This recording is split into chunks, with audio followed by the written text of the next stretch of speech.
Welcome to another video from Lockdown Electronics with me, Bill, and this time we're going to do a video on basic use of an oscilloscope.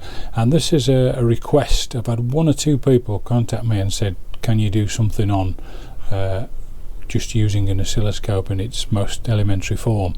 But another viewer contacted me yesterday and actually said, what's the point in getting an oscilloscope, how will it help me?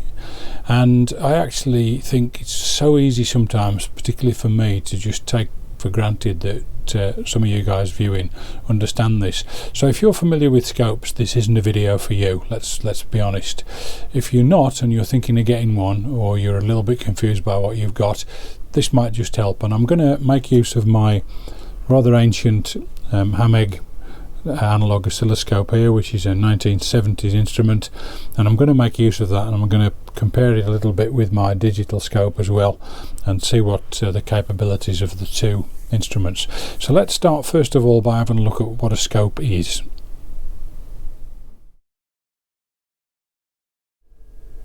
Okay, let's make a start then by looking at some of the basic controls of the scope. And what I intend to do today is to make use of my 1970s analog oscilloscope, which is the Hameg HM307. I did a bit of a review on this probably nearly 2 years ago now. I'll put a link up the top to that for you, and I'm going to make one or two comparisons where appropriate with my digital scope here, which is the Siglent.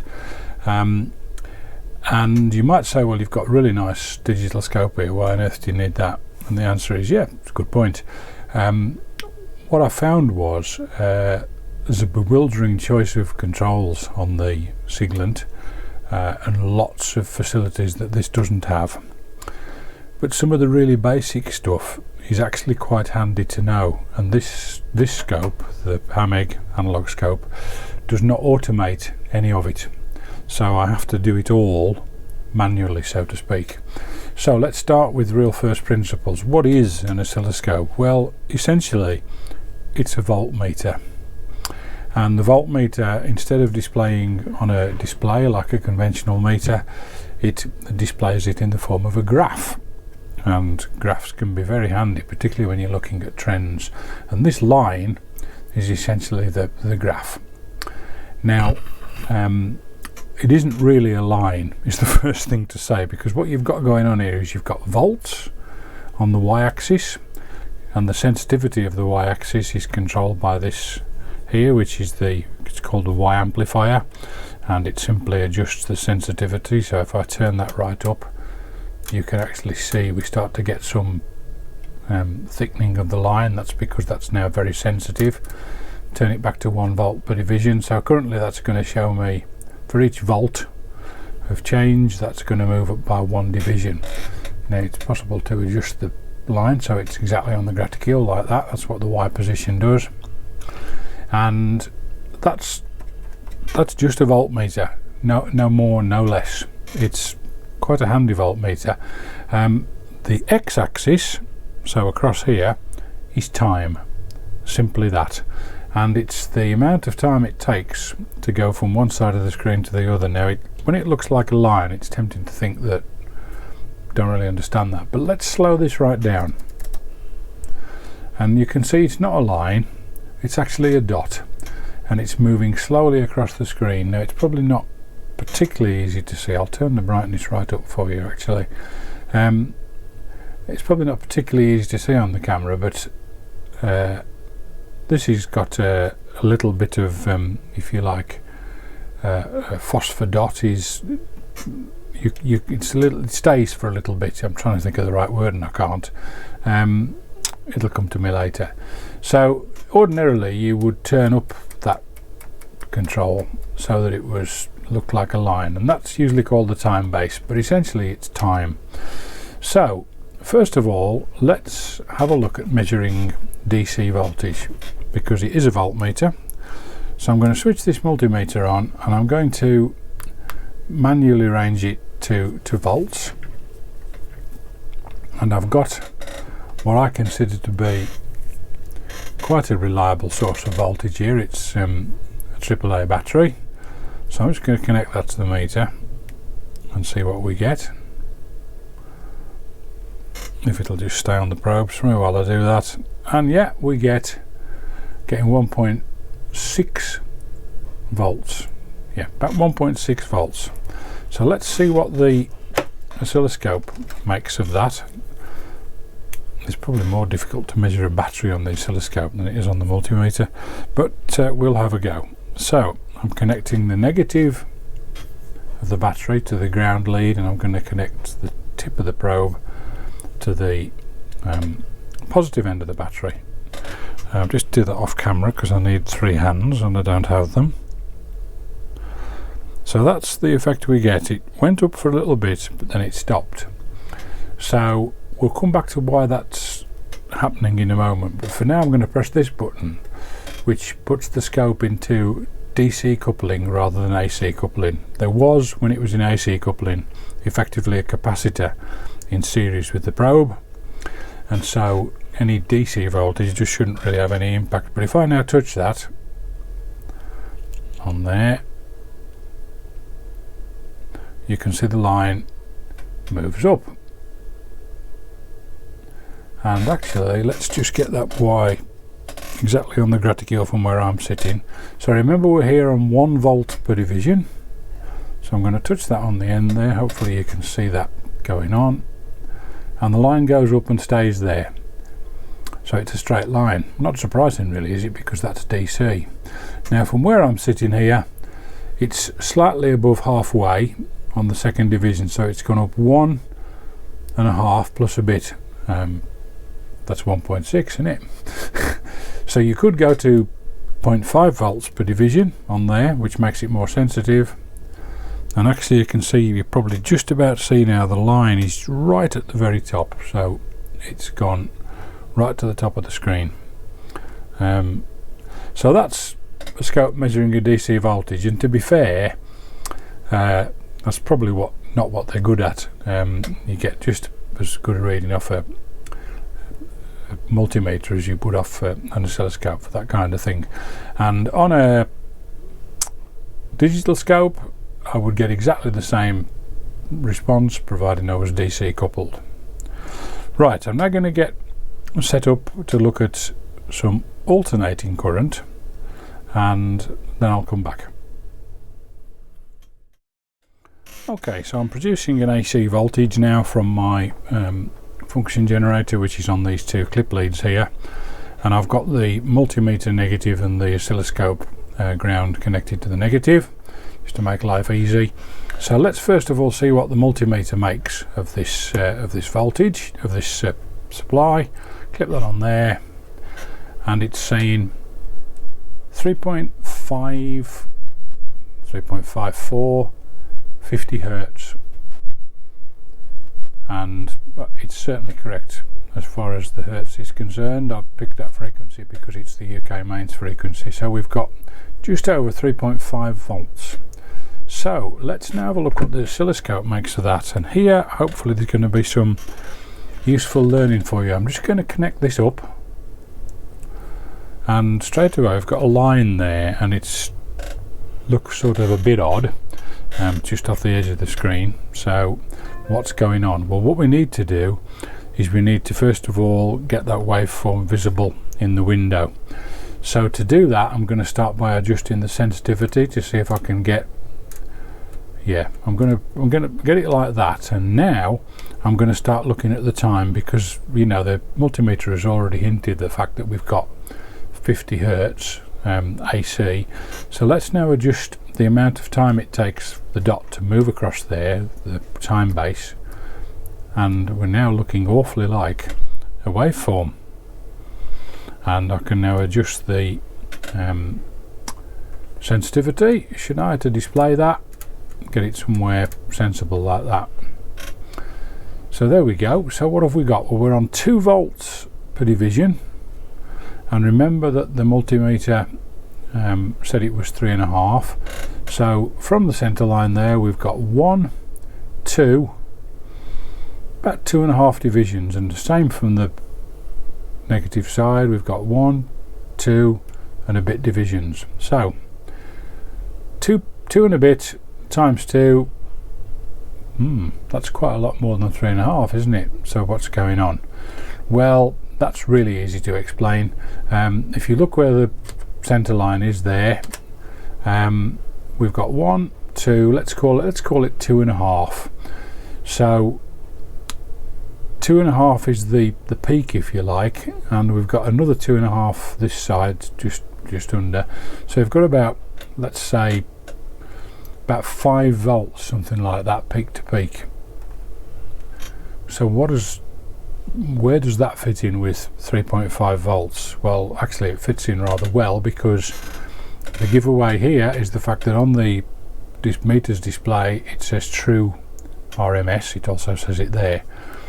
RMS means root mean square, and it's a mathematical way of averaging the waveform, which is more usable from an electronic point of view. And the really easy way to do this is, we reckoned we'd got what, about 1, 2 and a bit, so we've got 5 times 2 there, so we've got about 10 volts from the top to the bottom according to the scope. So if we multiply 10 by 0.7, which is the approximates to root mean square, we get 7 volts RMS. And remember that because that meter is effectively measuring just one side of the line, if we divide 7 by 2, we get about 3.5. Now you're probably thinking, blimey Bill, go through that again. Okay, well, don't lose too much sleep about that. The scope always shows you exactly what's going on, and this is the peak to peak voltage. And I'm saying there 2 volts per division, 1, 2.5, and another 2.5 the other side, so that's 5 divisions times 2, 10 volts peak to peak. And actually that's the voltage I've asked the signal generator to produce for us to work with. So 10 volts peak to peak actually works out at about 3.5 volts RMS, which is the bit that most people want to work with. But just be aware, if you put your scope across the mains, don't expect it to say 240 volts. It's going to say a great deal more than that, because the peak to peak is a lot higher. You might want to be very careful putting things across the mains. Do that at your own risk. So the meter also told us that it was 50 hertz. So how can we work that one out? Well, that's also quite easy, and for that I'm going to use this control here, which allows me to move the position of the display so I can count the horizontal divisions. So what I'm going to do is I'm going to move it so that line is just roughly in there. That's in my line of sight, it might not quite be in yours. So we've got 1, 2, 3, roughly 4 divisions for a complete cycle. Okay, so there's 4 divisions times whatever speed the dot's moving at. That's how long it takes to complete a cycle. Now the control here is set to 5 milliseconds, so it takes 5 milliseconds, 0.005 seconds for the dot to move across one division. So again, really easy to work out on the calculator. So if we've got 1, 2, 3, 4 divisions, so we've got 4 divisions times 5 milliseconds, that's 5, I'm going to do that scientifically, so it's 0.02 seconds, or if you like 20 milliseconds for the dot to move through one full cycle. Well, what does that mean in terms of frequency? Well, that's really easy, because the frequency is equal to the 1 over the period, and what we've just measured there is the period of the wave. So if I tell this scope to do me the reciprocal, which I did there, so that's 1 over that 0.02, it gives me the answer 50 hertz. So yes, 50 hertz is what it agrees with. Now I've sort of led you astray in a little way here, because there's a little bit more to this waveform than meets the eye, because at this point you're probably thinking, well, the meter did everything I wanted, so you know, isn't a meter just good enough? Well, yeah, it probably is for quite a few things, but the meter has missed something which the scope won't miss as long as we set it up properly. Now I've currently got the scope AC coupled, so that will automatically centre the wave. You might recall the effect that I had on the battery earlier, and if I just ground the centre there, you'll see that it straight away just goes to a straight line. So let's now put the scope into DC coupling, and as you can see the waveform's moved up. So remember that the 0 is there, but if you now look at that waveform, I'm going to have to adjust the sensitivity so that we can see it all. It's now above, let me just position that so it makes some sense. So it's now above the line here, but it isn't quite so much above the line there, and that's because something's going on here which is very common in electronic circuits. This isn't just an alternating voltage, it's also got a DC offset superimposed on it, and that's very common in amplification, where the DC voltage might be part of the way that the circuit acquires its energy to amplify, and that gets superimposed on the voltage. It's extremely easy to remove by simply putting a capacitor in series, and it will drift back, and you can see it. If I change between AC and DC there, you can see it moving up and down. So there's a DC offset. Now if you want to work out what it is, it's possible to do that. It's going to be slightly faffy on here. I'm going to increase the sensitivity, and I'm going to adjust the Y position here so the top of that waveform is roughly in line with that graticule there, and I'm going to change, and it's gone up almost a whole division, so it's gone up 2 volts, and it is indeed 2 volts that I've got the signal generator producing an offset voltage. So hopefully that's illustrated to you that multimeters are great, particularly ones these days that have a frequency built in, but sometimes the multimeter won't show you what's really going on in the circuit. And here we've got a DC offset, that's AC coupling. Let me just position that on the center again for you. That's AC coupling, and if we go to DC coupling, you can see that that's moved up by the amount of DC offset. Now it's possible if I go to my signal generator, and I can now reduce the offset to 0, and we've now actually got the same waveform, AC and DC coupled, but the meter just saw an RMS voltage which the scope agreed with. Right, hopefully, although that's really basic stuff, that's shown you how the oscilloscope works as a voltmeter, and how it's very useful sometimes to be able to see what's going on in terms of a mixture of both AC and DC voltage. Now modern digital scopes will do all these measurements for you. It would be telling you the frequency, you could ask it for the period, it would tell it you in seconds. It makes life so much easier. So I'm just going to quickly change camera view. Okay, here I'm back now. So we've still got the same AC voltage without the offset coming in to the scope on the probe, and now I've got my digital scope switched on here, so I'm just going to take that probe output and plug it straight into the digital scope, and not surprisingly, because I've got no idea what settings this is on, there isn't a great deal going on there, or doesn't appear to be. Now I could start adjusting the time base and the sensitivity, which essentially those 2 knobs are exactly those 2. I could start doing that, but one of the things that a digital scope will do that a simple analog scope like this won't do is it will automatically find the settings. So there's a button here that says auto setup, so I'm going to press that, and there we go, and it's telling me 50 Hertz, and if I wanted it to now, I could easily make measurements by counting the graticules, but I can also produce cursors, and I can move the cursors up and down, and I can measure the peak to peak there, and it's saying the difference is and I would need to change the settings of the scope probe for that, but you get the idea. So that is so useful and so handy. But sometimes I actually think it takes away a little bit of understanding of what's gone on there inside that scope to do that for you. So yes, massively easier, really good. But quite a lot of my learning about oscilloscopes has come from having to set this up manually, and you can choose, if you can't find your waveform on a scope like this, you know, you can choose to actually do it yourself. So let's just completely change the settings again, so it's don't know where it is now, and let's plug that back in, and there's what it looks like a little bit of noise. So the first thing to do is let's adjust,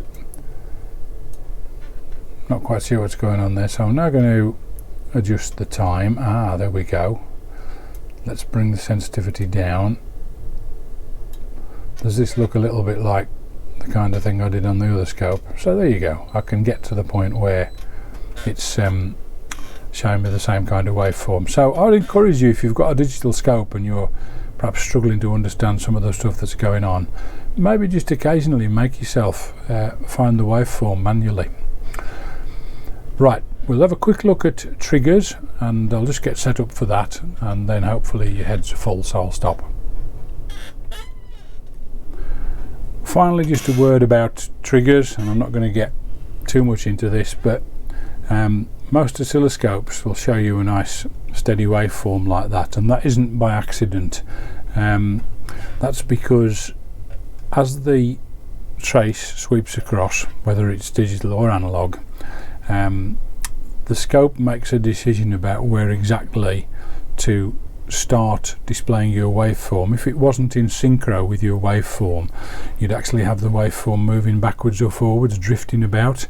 And so what the trigger does, and it's not terribly easy to show you on this, but what the trigger does is it always starts the waveform at the same place, which gives the appearance, as far as you're concerned, of a steady display. And that's quite a handy facility, and the trigger is usually based on the voltage passing a certain point. So this scope will be picking up the trigger, and it'll be picking it up on that rising edge, and again on that rising edge there, and that's why you can show a number of waveforms. And we can slow that down and see that there's several waveforms there.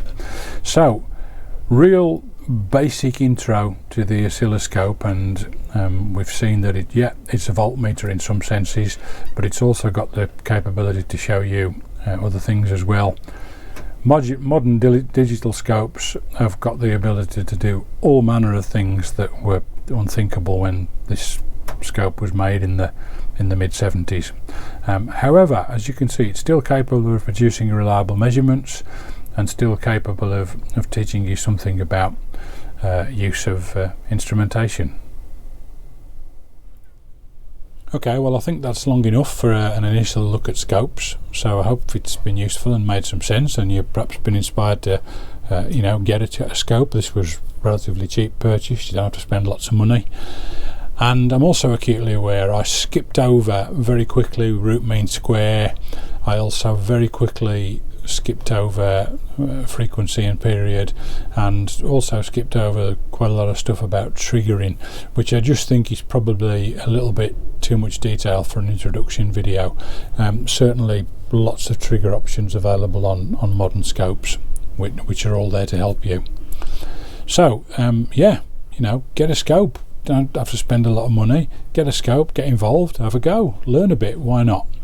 Hope it's been useful. Thanks very much for watching. Please like and subscribe, that really helps the channel if you can do that, and costs you nothing to do it, and that would really help me to grow the channel.